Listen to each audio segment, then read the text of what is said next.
We're going to start a new series this morning, and on the way out, some of the parents who don't attend our church usually, they were finding out about Kids Camp Sunday, and one of the ladies came up to my wife, and they were like, so my kid gets a shirt if they come to church on Sunday? My wife said, yeah. She said, well, that's brilliant.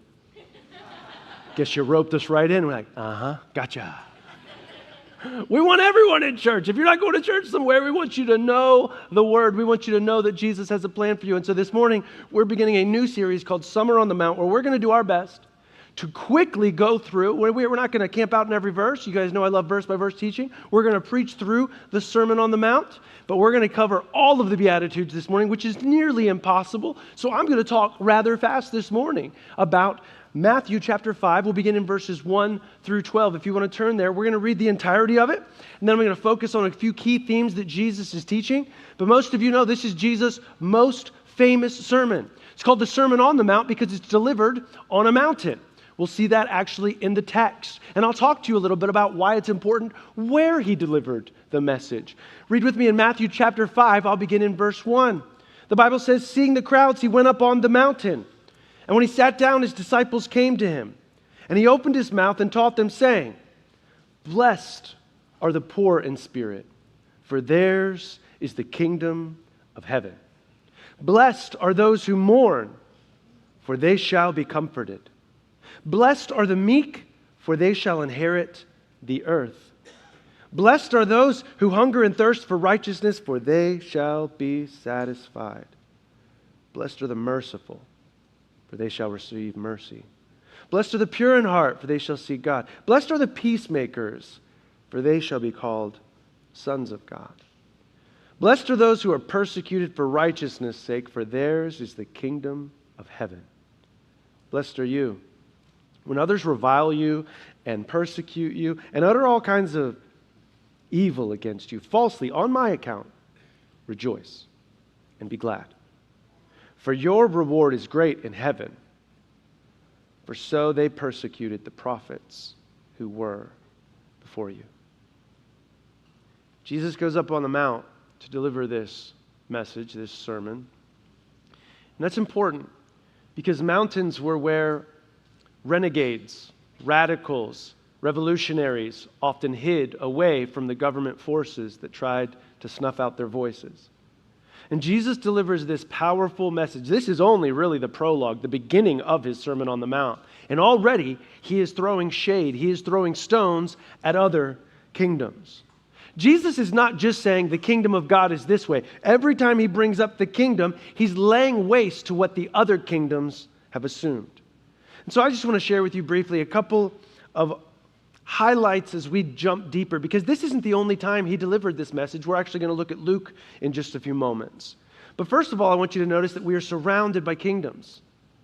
Jesus says the kingdom is different, and here's why it's different. Because in the kingdom, blessed are those who are poor in spirit. Now, why is he saying it that way? And why does he say, for theirs is the kingdom of heaven? Because the kingdom that you're surrounded by, whether he's pointing to the Hebrew society or the Roman rulers or the culture that would come next, this and that culture, our culture, every kingdom has a way of elevating and saying, this is what it truly means to be happy, to be blessed, to be one of God's chosen. And as Jesus begins to deliver this message, he has spent his time healing. He has spent his time feeding the hungry. He is doing what the kingdoms cannot do. He's walking through an area where Roman rule and Roman peace are supposed to do everything for you, and yet people are hungry, they're sick, they're hurting. And he's saying, in my kingdom, things are different. The hungry are fed. The hurting are healed. And so with every breath that he says, blessed are the poor in spirit, he's saying, and in your kingdom, it's not that way. In your kingdom, you would say, blessed are those who are strong in spirit, not have a poverty of spirit. I'll do my best to lay out what each of these refer to. Poor in spirit is really the idea of humility and humbly relying on the Lord. Someone who's strong in spirit doesn't need anything. They just have vitality, and here I go, and I can do it on my own. But poor in spirit is the idea that they're desperate, they're weak, they know their own weakness, and they see their humility. He says, theirs is the kingdom of heaven. Then he points to those who mourn. And certainly we think of mourning as those who mourn death, but here it's deeper than that. They mourn that they are separated from God. They mourn their own wickedness. They're not only humble, they're realistic. They see their need for God, and it leads them to not only mourn the problems around them, the problems that they face in their own body, but they mourn their own wickedness.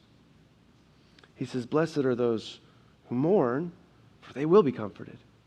And he says, blessed are those who are meek. That is those who have power, but they don't always use their power. They certainly don't abuse their power.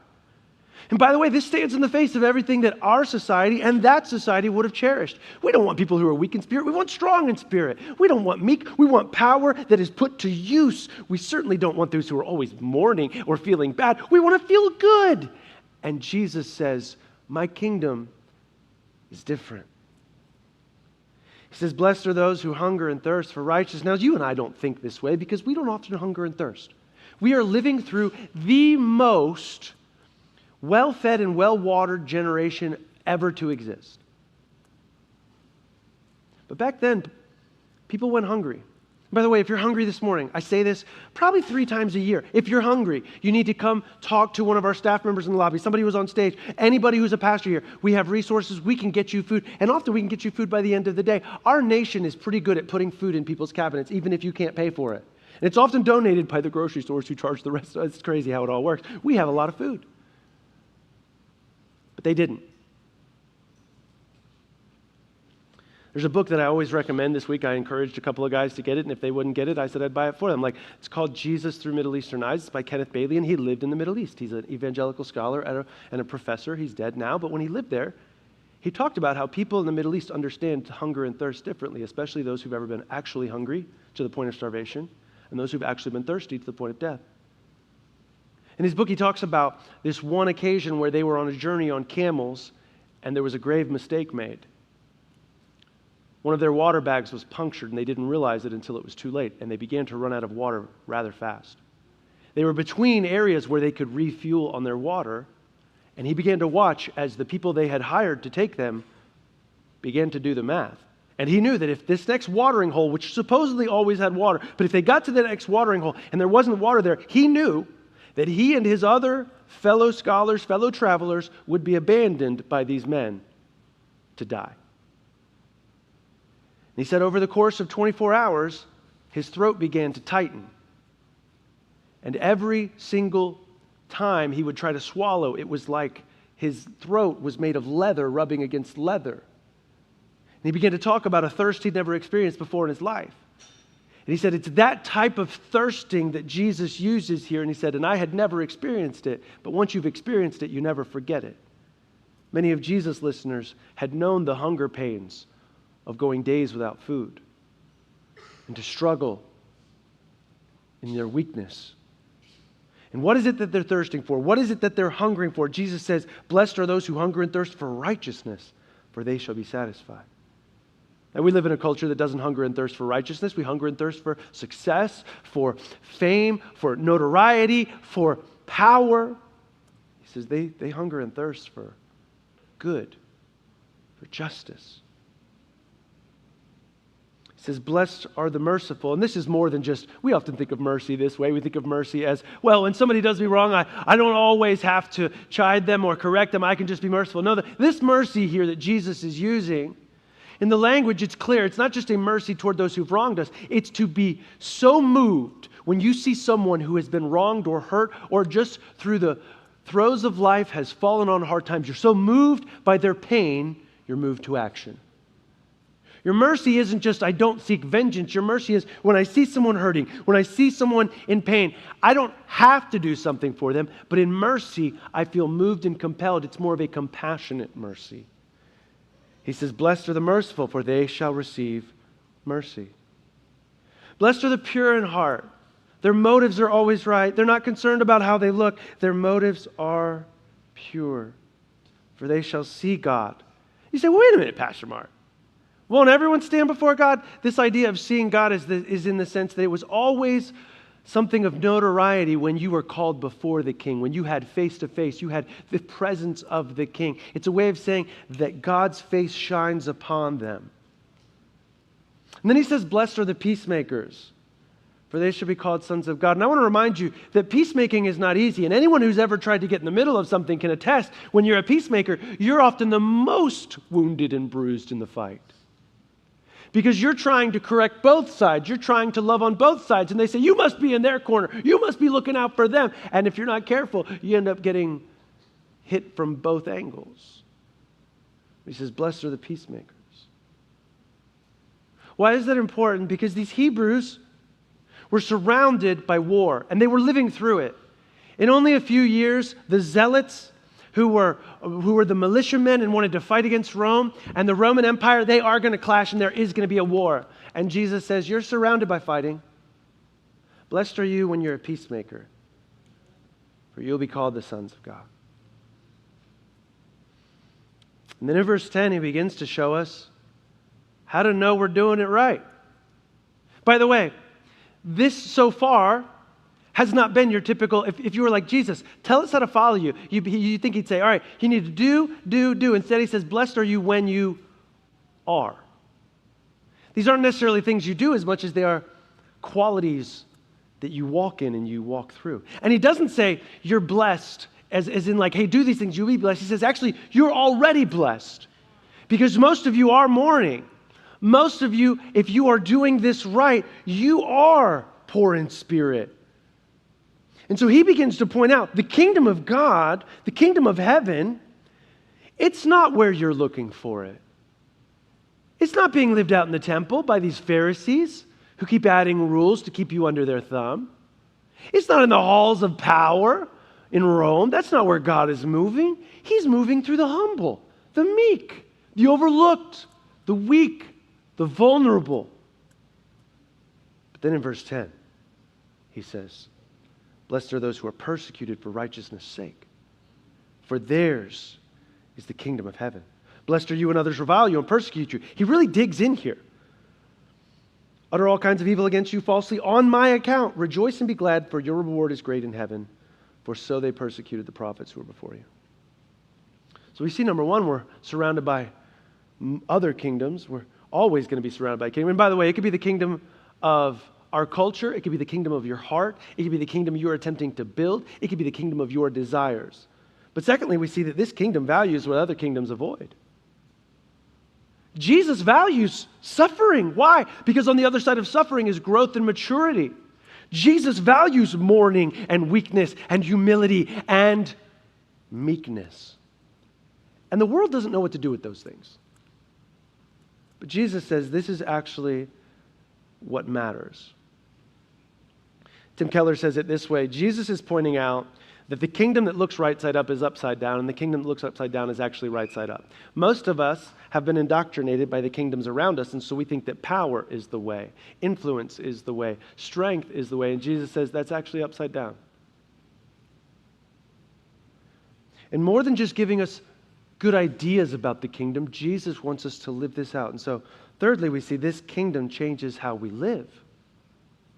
He's saying, I don't want you to embrace and follow and be indoctrinated by the kingdoms around you. I want you instead to live this way. And he doesn't want them to be bothered by persecution. Why? Because it's bigger than what they're currently going through. Their worldview is so much larger than the persecution they are facing. And by the way, this is another message for another time, but if you ever want to know how to walk through persecution, just reverse the text we just walked through. Go back to verse 10. He says, well, this is persecution. But then go back to verse 9. How do we go through persecution? Through meekness, humility, and mercy.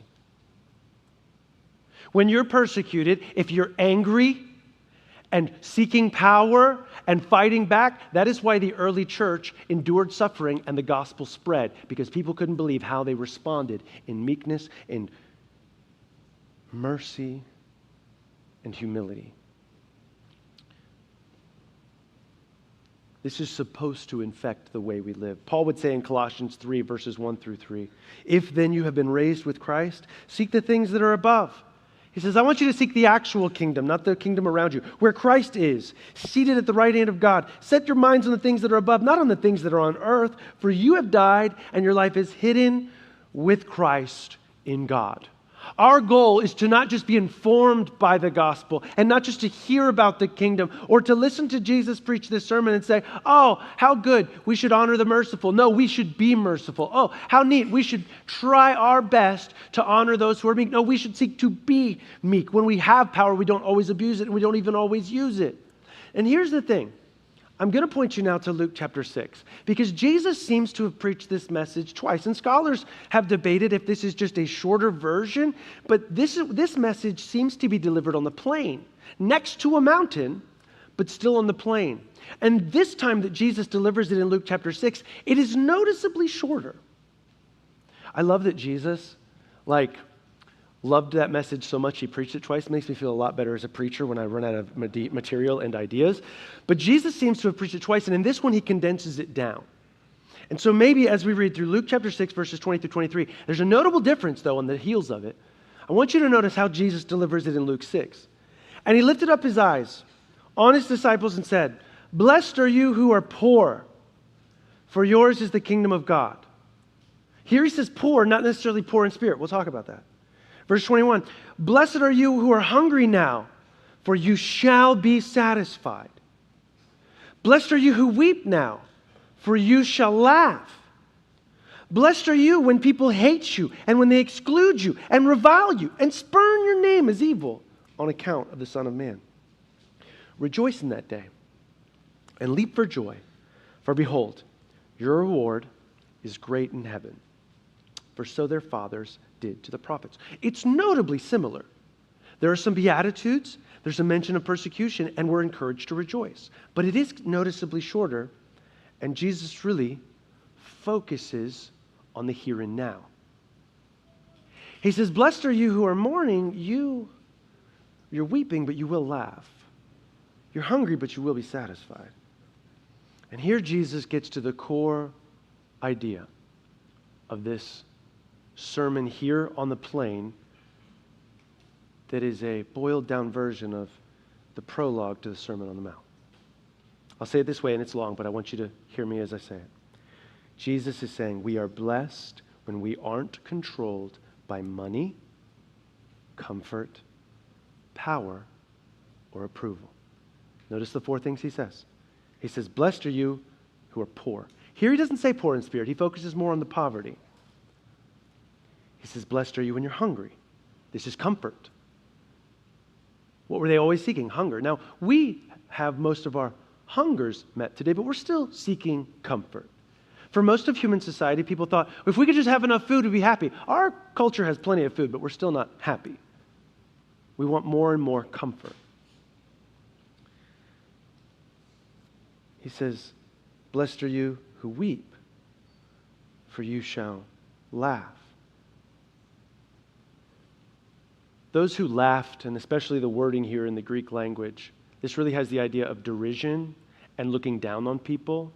And this idea of weeping is those who are caught under the throes of authority and power and have no way to seek justice. They've been crushed by evil. He says one day these roles will be reversed. And then finally he says, "Blessed are you when people hate you."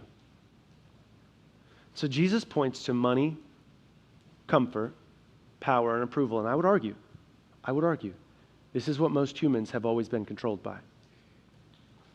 And I want to focus on this word control. You could read this passage and say, okay, money's bad. I don't want money. I want to stay away from money. Money's still controlling you. That's not the purpose of this passage, okay? Jesus is saying, I don't want the absence or the presence of money to change you.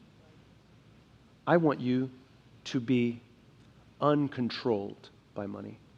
This week, the children were bringing in their coin drives to give money to missions, and they raised more than $500. And my son was going through his piggy bank, and I watched other kids bringing in all this change, and he was just so excited. And he was like, the boys are going to win. The boys are going to win. And I watched as these kids took the thing. By the way, money is the thing that most adults are freaking out about all the time. And they were happy to give it away. Why? They knew it was going to missions. They knew that. But they weren't treating it as this thing to hold on to. They were treating it as a tool, as an object. And I love that at 5, 6, 7, 8, these kids are learning like money is a thing, it's necessary, but it's not the thing. And if we're not careful, we let money be the thing that controls us. I can't be happy until I have more money. I can't rest until I have more money. I can't trust God until I have more money. I can't. I've got to have more and more money. And he says, blessed are you when you're poor, for yours is the kingdom of God. When money controls you, it's all you think about. When money controls you, it's all you worry about. When money controls you, it's all you can focus on. If I could just have more money, and it's never, ever enough. And for some of us, it's not money, it's comfort. Well, you've earned enough money, but now everything always has to be comfortable. I don't ever want to be uncomfortable. I don't want to be uncomfortable physically. I don't want to be uncomfortable emotionally. I don't want to be uncomfortable socially. I don't ever want to be anywhere where I don't know what's going to happen. I want complete control. That's what comfort really boils down to. I want complete control over everything. And here's the problem most of us have. We have created little kingdoms for ourselves where we have the idea of control, and from time to time we are reminded that we have no control. And if you just seek comfort the rest of your life, it will never satisfy. He says, I don't want you to be controlled by food, by meeting the desires. And so when we talk about food, it's a physical desire. It could be your sexual desire. It could be your physical desire. He says, I want you not to be controlled by that. Then he moves on to power. And how often have we seen when power begins to control our life, how we treat people, how we treat our time? Everything boils down to how much power we can amass for ourselves. And then finally, he focuses on approval. He says, or when men hate you and exclude you, it's the idea of they don't want to be around you. This is going to be a frustration for the early church. Most of them would lose family members and friends, and many of them jobs over their decision to follow Jesus and be baptized publicly to let everyone know of their faith. Jesus says, do you know what real living is? Everyone out there, they're being controlled by money. What real living is, I'm not controlled by that. Everyone out there is controlled by what other people think of them. Real living is, I don't care what other people think about me. This is not seeking out pain. This is not seeking out other people not liking us. That's weird behavior. He says, no, you're unbothered by it. It doesn't matter to you. You see it for what it is. Approval never lasts because the minute you do something they don't like, he says, so don't seek that. Money can never satisfy. Comfort is momentary. You are going to suffer. You are going to have hardships. He says all of these things that people are seeking, they're momentary. See them for what they are. Now, what he's saying is, it's not that you have to run from them, because John, one of the apostles, is clearly wealthy. Jesus on the cross says, take care of my mother. He's got money. He doesn't say to him, hey, give away all your money. He says that to the rich young ruler because the money has control of his heart. The money didn't seem to have control over John's heart. So it's not that money is wrong or right. It's what we allow it to do to us. And there are believers who have been blessed and they have money, but it doesn't control their heart. And it's not that power can be used for good. There are believers who have a lot of influence. And it's not that God is saying, hey, give away all your influence. God even redeems it. He redeems Saul, who has all of this influence. He gets saved. And some of that influence is redeemed. And he preaches the gospel in synagogues who don't know he's been converted yet. And God can redeem it. But he doesn't let it control him. We have to get to the place where we see power, we see comfort, we see approval, we see money for what they really are. Momentary and not worth living for. This is the blessed way to live. I don't lay my head down on my pillow at night worried about the stock market. Why? Because I know what money is. I know what it's good for. I'm not concerned about what other people think about me. I'm going to stand for what's right. I'm concerned with what the Lord thinks of what I'm doing and how I'm living. Brothers and sisters, if I'm honoring God with how I live, I don't need to worry about what culture does or doesn't agree with me on, because culture doesn't even agree with itself. They weren't afraid of money, but they weren't worshiping it. They weren't afraid of uncomfortable positions. They would go into hard places to preach the gospel. But then, Jesus, in this passage, doesn't end there. He lays on a little nugget of wisdom for those who are rich. Read with me in Luke 6, verses 24 through 26. Those who are rich know, those who are comfortable now, those who have power. But woe to you who are rich, for you have received your consolation. Woe to you who are full now, for you shall be hungry.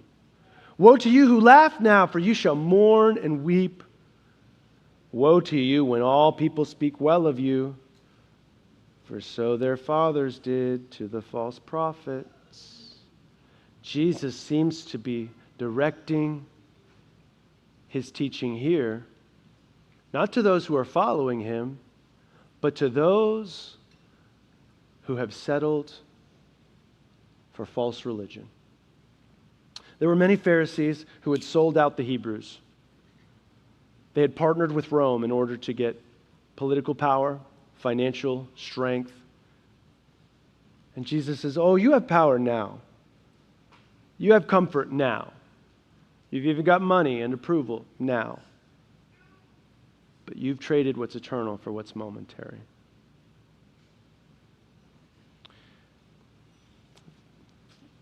My final thought this morning, Jesus invites us into a kingdom opposed to every other kingdom. Jesus is speaking against the current way things are. He's speaking against Rome. He's even speaking against how Jerusalem has been polluted and perverted by the love of money, the love of control, and the love of self-righteousness. And Jesus is warning them against this idea of dual citizenship, where I'll be in Jesus' kingdom and my kingdom. I'll serve God and money. I'll serve God and my way of doing things or culture's way of doing things. I'll be a fence rider. And he's laid out some pretty powerful kingdoms. Like comfort is a pretty powerful kingdom. So is money. So is approval. So is power. Some are more powerful than others to each of us. Some of you are more driven by the love of money than you are the approval of others. Some of you, the approval of others is all you worry about. And so when I read passages like this, it just convinces me more and more, the older I get, that Jesus is pointing us to follow him in a radical way, and that is the point. The point is not that Jesus is offering some moderate, easy, like, hey, just do a few things, just say a few things, just pray a little prayer, show up at church, get a little uncomfortable from time to time, but it's not really a big deal if you're kind of in and out. His point is, it is radical. It's not moderate. It's completely countercultural. He even would say it this way, how do I know I'm in the right kingdom? I'm getting pushback. There will be persecution. They will talk ill of you. They will assume evil about you. They will mock you for his name's sake. Now, I want to say this, guys. What Jesus is laying out here, in just the first 12 verses of the Sermon on the Mount here, this is a lifetime's work. You will not leave this morning just, Pastor, that was such a good message. I am suddenly meek and humble and merciful and I'm just a peacemaker. No, this is going to take years to work out. So don't hear Jesus preaching like, oh man, I just need to pray a little prayer and now my heart changed. You can pray a prayer and begin following him, but it's going to take years of following him. A lifetime for most of us to get to the place where this is how we naturally live. So how do we do this? One step at a time. We keep showing up. We don't just show up when he preaches it in Matthew 5, where the disciples are there again in Luke 6, listening again, like, there's more to it. We're with him in the hardship. We're with him when it's easy. This takes a lifetime to work out. And so in closing, I'd just like to tell you a little story before I close in prayer about a friend of mine who we celebrated yesterday named Bonnie. Yesterday, there were so many people sharing. I kept handing the microphone over to other people. There were probably 12, 15 people had to share something about Miss Bonnie and how she had sewed them a quilt, taught them how to sew. And more than anything, there were all these people who said, I'm a member of this church today because a little old lady wore a Restore t-shirt and would wait at the back door and give me the biggest hug and let me know I was welcome here. Now, here's what we tend to do. We tend to think like, oh, I'm just opening the door for somebody. You could do it that way, but that's not how Miss Bonnie did it. And over, people talked about how over the last few years, and this is later in her life, she was in her mid-80s, She gave her retirement years to teach other people to sow. She gave her retirement years to encourage people in Bible study. She gave her retirement years to encourage people and text them and call them. She gave her retirement years to serve in the church. She gave her retirement years to help in the nursery. She gave her These are the years that most of us are told, focus on yourself, save all your life, save all your money, and then coast into retirement so you can golf. I don't mind golfing if you're a golfer. So that you can walk on the beach. I love walking on the beach. But the point is always like, retire for you. And that's not how she lived her life. She gave of her best years to her family and to others. I would argue because over the years of following Jesus, Miss Bonnie came to recognize that pursuing comfort, pursuing money, pursuing power, caring what other people think, that's not where it's at. Giving of myself for others. This is what it truly means to be blessed and to live. And that's why people from all walks of life will credit a small, elderly woman who had, as she aged, she had bent over. She couldn't stand up as straight, but she didn't let that stop her from giving you the biggest smile. She had a million excuses why she wouldn't be the one. Maybe somebody else would be better at welcoming people into the church. I would argue it is when we embrace our meekness, our weakness, our suffering, our humility, that God can use us in the most powerful ways. So what is it that you've determined is the worst thing about you? The mistake that God forgot about? The part of your life that is so broken, you're like, I hope nobody ever finds out about that. That might just be the very thing God could use to encourage others.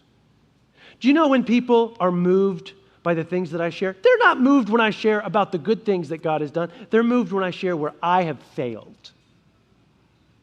And they can identify with failure in their own life. When we are truly vulnerable and open ourselves up and show our weakness, our meekness, our mercy, the parts of our lives that we think are less than because we've been indoctrinated by a culture of power and strength and wealth and constant success, when we show our weakness and how God even moves in that, that's where people say, I wonder if he could do that for me too. Brothers and sisters, this is the way. This is the way of following Jesus, and it's blessed. It's happy. It's at peace. It's at rest. It's spiritual joy to live this way. And maybe, just maybe, it's time for some of us to step forward into this way of living. To let go of our pursuit of power, money, comfort, approval. Not let those things control us, but instead say, I'm blessed. Even when I'm poor in spirit, I'm impoverished in my spirit. I'm blessed. I'm blessed even in my mourning. I'm blessed when I hunger and thirst for righteousness. I'm blessed when I move to mercy that gets me out of just feeling bad about things, but I do what I can for that person. I'm blessed to be a peacemaker, even when it costs me something. And yes, I'm blessed, even if I am persecuted for righteousness' sake. May we follow Jesus in such a way where we are blessed in an upside-down looking way, in a way that only makes sense to a heart that's been changed by the love, power, and grace of Jesus Christ.